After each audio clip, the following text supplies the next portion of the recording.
Assalamualaikum warahmatullahi wabarakatuh. Waalaikumsalam.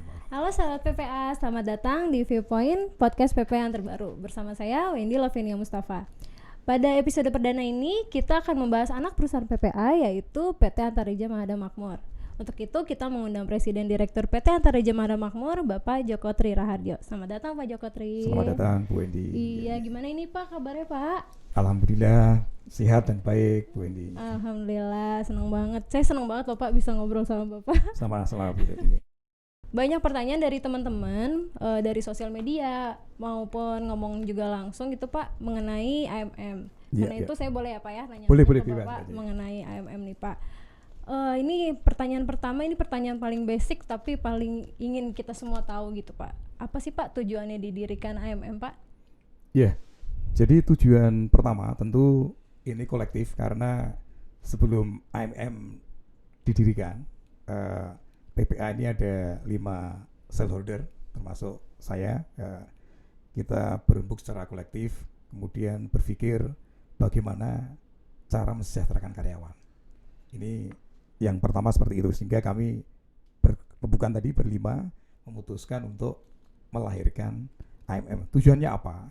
Supaya yang kecil terangkat jadi kaya, intinya begitu. Kemudian yang besar juga tidak terkurangi, tambah berkah juga.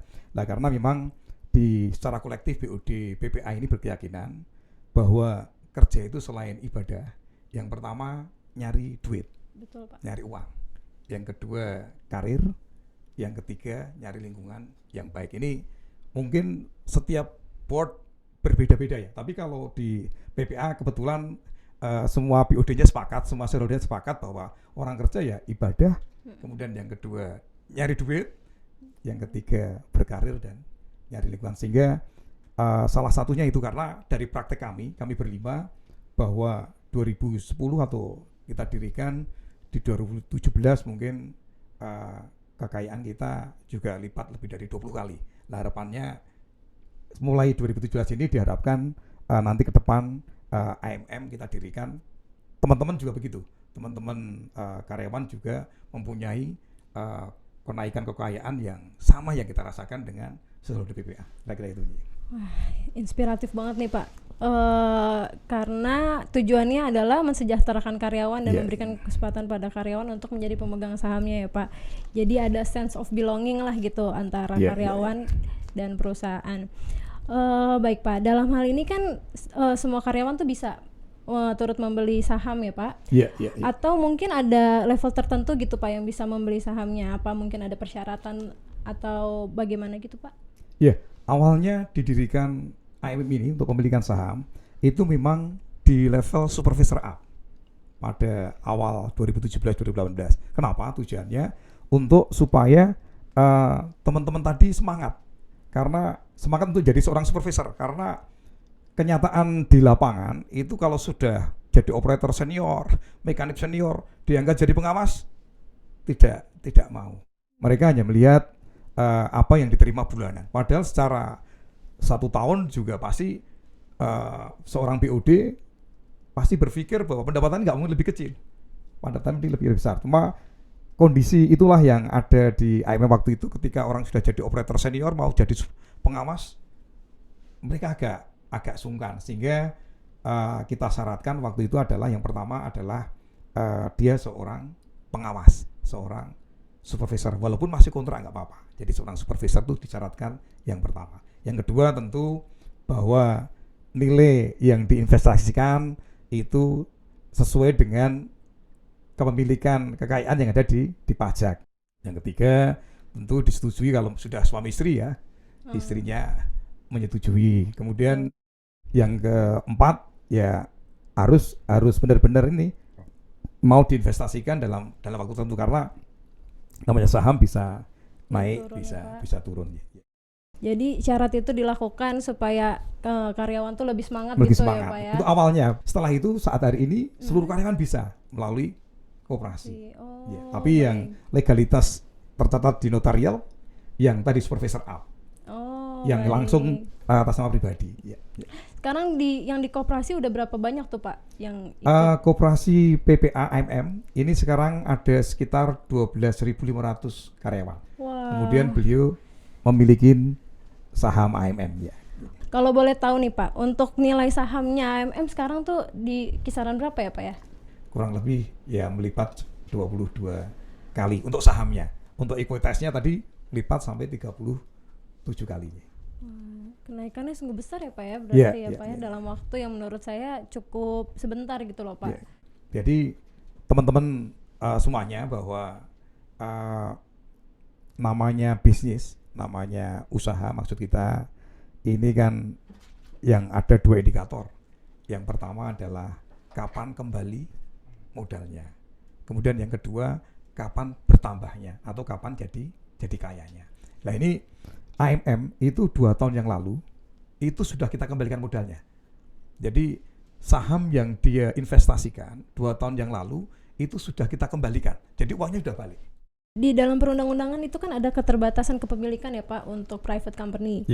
Padahal di perusahaan kita tuh banyak nih Pak yang mau naruh sahamnya gitu ya, karena sangat menarik kan. Lalu gimana Pak strateginya agar semua orang tuh bisa masuk gitu Pak ke kuota tersebut? Ya, jadi memang pada saat ini yang supervisor up itu ada kurang lebih 1.400. Sementara di undang-undang tadi kan disampaikan bahwa private company hanya boleh dimiliki maksimum 300 pemilik saham. Nah untuk itu maka kita bikin beberapa perusahaan-perusahaan. Ada Antaraja, Mahada Makmur nanti 300 orang, kemudian ada Bratasena, Mahada Makmur misalnya, kemudian ada kemudian D dan lain sebagainya, sehingga nanti semua bisa tercover di situ. Kira-kira begitu ya. Berarti banyak beberapa perusahaan lah Pak ya yang untuk bisa mewakili karyawan untuk memiliki saham ini Pak ya. Oh iya, jadi benar. Jadi ada koperasi tadi mewakili teman-teman yang belum supervisor, ada 12.000 orang tadi. Kemudian ada AMM, ada BMM, ada CMM, ada DMM. Karena satu company tadi hanya 300 kepemilikan. Jadi karena sudah di atas 1.200 sudah ada AMM 300, BMM 300 orang, kemudian CMM 300 orang dan DMM 100 orang. Segera hadir ada EMM, FMM dan lain sebagainya. Oke, jadi teman-teman yang belum jadi supervisor, kita harus semangat nih, segera di-upgrade skillnya dan kompetensinya agar kita bisa jadi supervisor dan atau group leader. Jadi kita bisa memiliki saham di AMM, gitu ya Pak ya? Iya, kira-kira gitu. Berarti Pak, ada nggak sih Pak peraturan batas maksimal kepemilikan saham gitu sesuai dengan jabatan? Jadi ketentuannya hanya nilainya, batasannya adalah tertentu dalam arti yang wajar. Jadi tidak ada batasan, misalnya seorang general manager dibatasin maksimum misalnya 1 miliar, kemudian project manager 500 juta, supervisor enggak. Jadi enggak ada batasannya. Jadi di situ tidak terbatas dalam arti yang wajar. Maksudnya wajar itu tentu asal usul keuangan tadi harus jelas di pajaknya. Apakah itu pinjam di mertuanya atau dari mamanya dan lain sebagainya. Tapi harus jelas, itu harus masuk dalam laporan pajak. Nah, memang kalau di level tadi sebelum supervisor atau group leader ke bawah itu kan melalui koperasi. Lah kalau di koperasi kan nilainya harus sama semua anggota koperasi. Kalau modal pokoknya 2 juta ya semuanya di 12.000 orang tadi semuanya 2 jutaan. Tapi kalau di supervisor up tidak terbatas. Inilah tujuannya untuk mereka bersemangat untuk mengembangkan kekayaannya. Jadi tidak dibatasin tertentu, tapi hanya melihat bahwa ini kewajarannya dan bisa dipertanggungjawabkan pembelian saham tersebut. Dananya dari mana? Cuma itu. Oh, baik. Kalau nilai total saham yang dimiliki oleh karyawan untuk saat ini udah berapa tuh Pak? Per hari ini ekuitas kita ada 3,2 triliun, sehingga saham yang dimiliki karyawan adalah 20% hari ini. Jadi kurang lebih di 640 miliar rupiah. Jadi udah cukup banyak yang dimiliki oleh karyawan kita. Wah, ya memang menarik sih Pak, karena kenaikannya segitu besar ya Pak ya.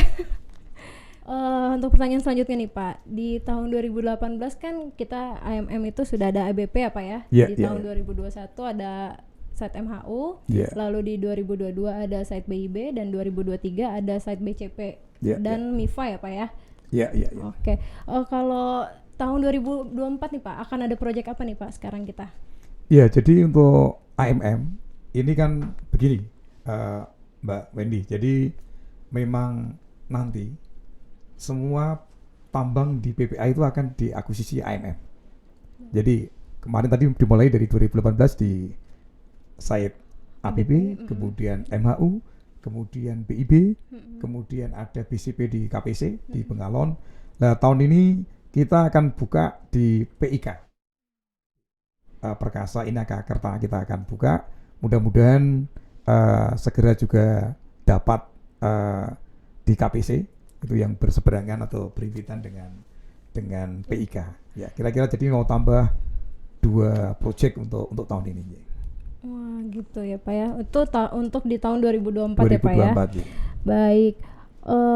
Untuk secara keseluruhan nih Pak, berapa target OB dan batubara untuk keseluruhan di tahun 2024 Pak? Oke, jadi untuk target overburden ya tanah di AMM tahun ini kurang lebih di 150 juta BCM. Jadi memang kelas di atas 100 juta itu kalau di Indonesia sudah masuk 10 besar kontraktor tambang. Itu untuk AMM ya. Untuk AMM ya Pak ya. Gini Pak, tadi kan Bapak sudah menyebutkan kita sedang proyek di PIK dan nanti akan lanjut ke KPC ya Pak ya. Insya Allah ya. Selain itu apakah ada lagi Pak proses yang proyek yang sedang kita mau jajaki gitu Pak? Ya, jadi kemarin kita hadir di ESDM, disampaikan bahwa Indonesia komitmen bahwa pada tahun 2035 volume penambangan batubara di kisaran 800 juta ton. Hari ini di sekitar 700 juta. Nah, kemudian setelah itu akan turun ke 2060 di 250 juta ton. Nah, kondisi inilah AMM sudah harus mulai mensikapin perubahan-perubahan berkenaan energi, berkenaan batubara. Nah, hari ini kita sedang proses bidding di Vale, di Sorowako, di Vale Sorowako ya. Mudah-mudahan kita bisa masuk. Inilah penjajakan kita untuk masuk di proyek nikel. Kira-kira itu. Jadi bukan hanya di batubara saja, kita juga mulai mengembangkan di mineral karena kita paham bahwa nanti setelah 2035 produksi batubara akan turun secara kebijakan dari pemerintah. Mungkin itu. Oke, baik. Berarti PPA itu akan menjadi holding ya Pak ya? Dan untuk jasa pertambangannya semua akan dilakukan oleh AMM ya Pak ya? Iya, jadi memang PPA itu nanti ke depan akan jadi holding. Jadi pelan-pelan jobset PPA akan kita ambil alih. Nah, tentu saja tadi kita sampaikan bahwa produksi PPA katakanlah di 400 juta BCM target hari ini.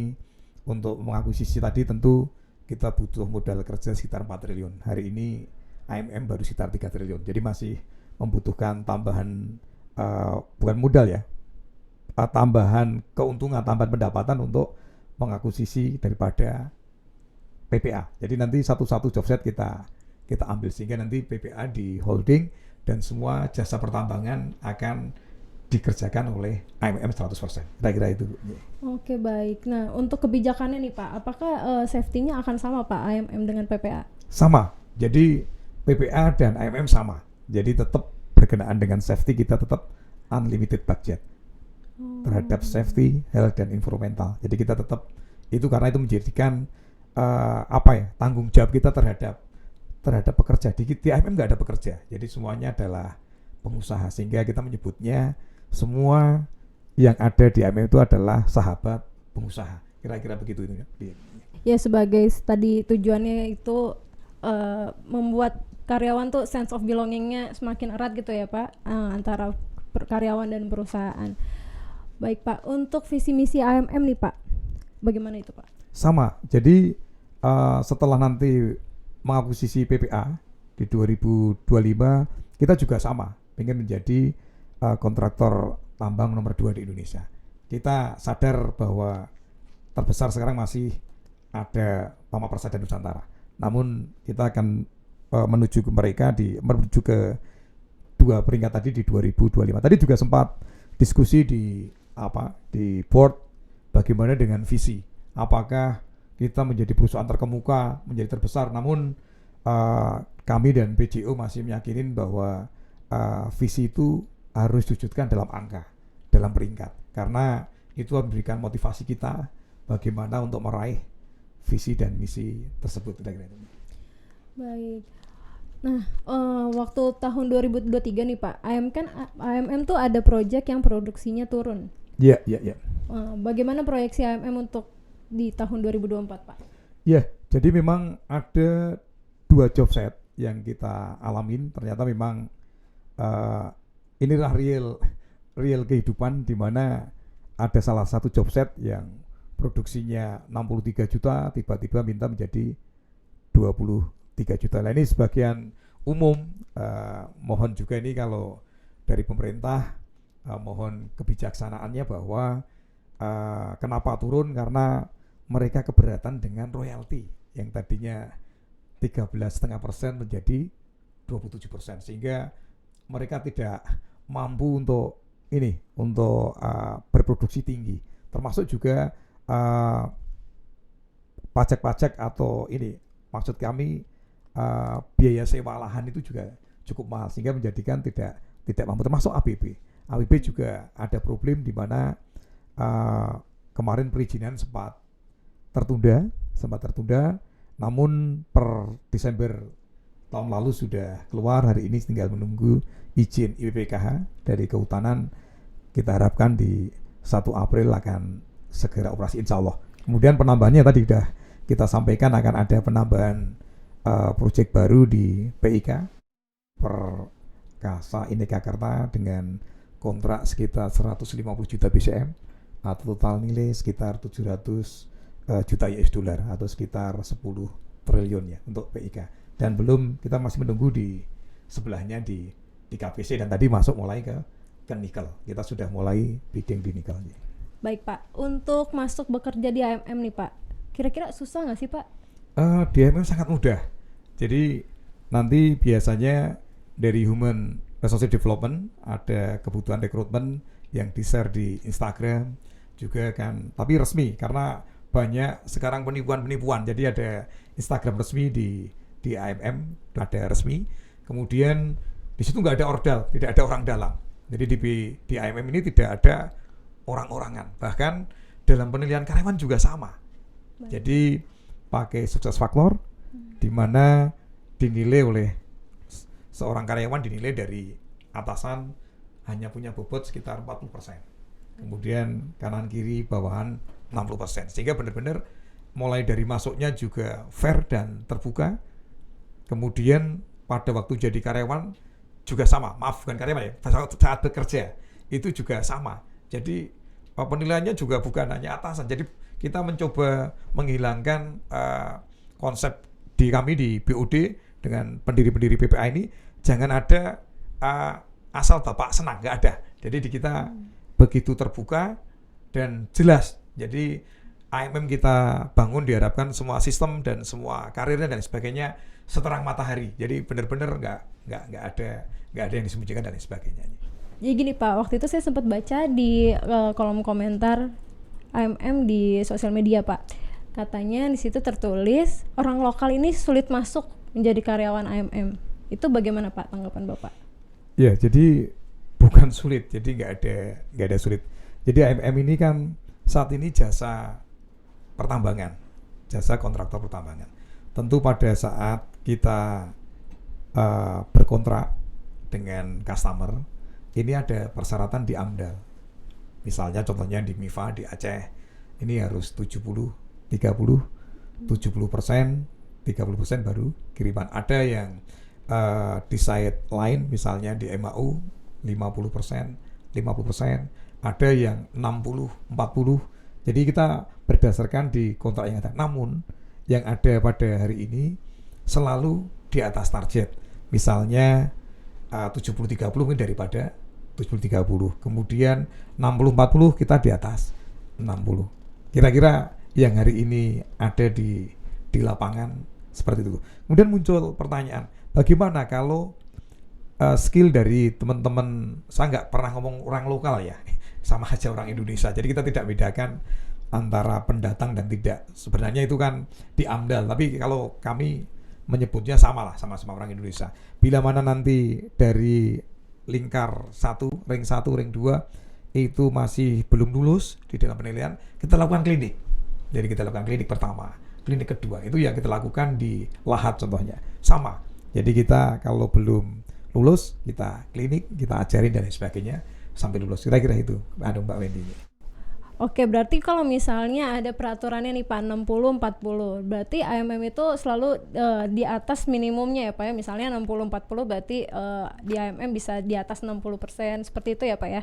Iya. Jadi kalau misalnya di AMDAL dinyatakan 60-40, yang terjadi sekarang AMM selalu di atas AMDAL 60, jadi bisa 61, 62, 63. Namun juga perlu kita clearkan, kadang di jobsite baru, contohnya di AMI, di Adaro Mineral Indonesia, itu pada saat kita datang skillnya belum bisa atau masih proses rekrutmen. Untuk supaya target customer tercapai, kadang kita kirim dari luar dulu. Kita kirim kekurangannya. Namun nanti setelah dari teman-teman di sekitar tambang, saya nggak bisa ngomong lokal, nggak bisa karena saya orang Indonesia ya.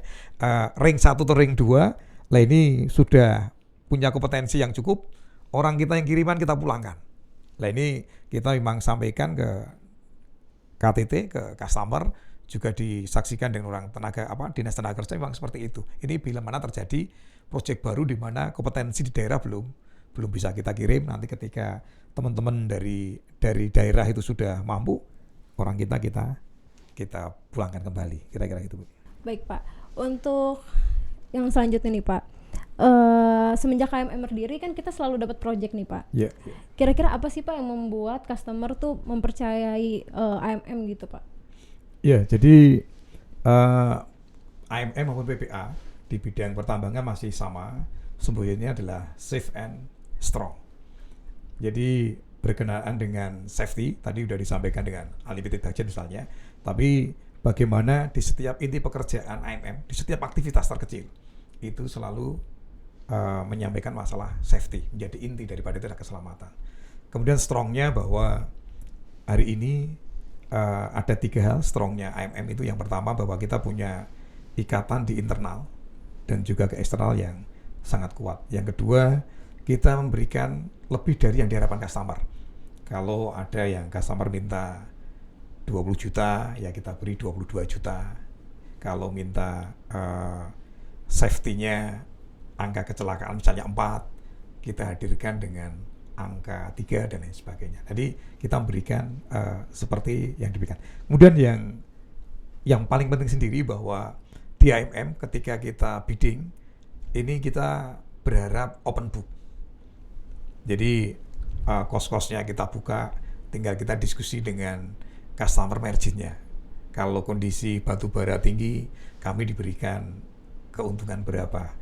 Pada waktu sedang, bagaimana, pada waktu susah, sama-sama susah. Nah ini mungkin salah satu kondisi kita adalah open book dengan customer, sehingga customer lebih cepat. Kemudian yang paling disenangi customer ini yang rata-rata adalah action kita yang cepat. Jadi karena kita ditambang semuanya pemilik, tentu saja dalam memutuskan solusi-solusi pertambangan bisa cepat.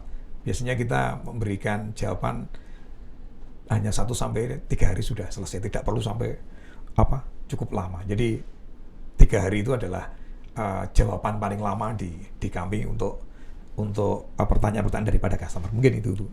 Pesan dari Pak Joko Tri untuk karyawan AMM nih Pak di 2024. Ya, jadi untuk sahabat pengusaha di AMM, jadi memang bisnis kadang naik kadang turun. Namun dari harga saham kita itu bahwa terbukti dari 10 juta menuju ke 220 juta. Bahkan tahun ini juga masih memberikan kontribusi yang cukup baik. Saya nggak sampaikan, kalau kurang lebih masih di ya tiga kali kalau harus diposisikan ke bunga bank atau apa masih cukup baik lah. Ini tetap ya hari ini ada kalanya bersabar ketika kemarin produksi harus turun, terus sekarang kita akan bangkit kembali karena tahun ini kita mulai mendapatkan cukup banyak dari PIK dan juga di MIFA. MIFA juga volumenya juga cukup tinggi, jadi kurang lebih di 50 juta BCM per tahun, sehingga ini mampu menggantikan penurunan yang MAU 63 juta menjadi 23 juta, kekurangan 40 juta kita sudah merecover di Aceh, di MIFA dengan nilai yang lebih tinggi, dengan volume yang lebih tinggi, dan nanti di APP insya Allah segera operasi. Kemudian yang kedua juga akuisisi di PPA segera kita lakukan oleh AMM, ya nanti diawali dari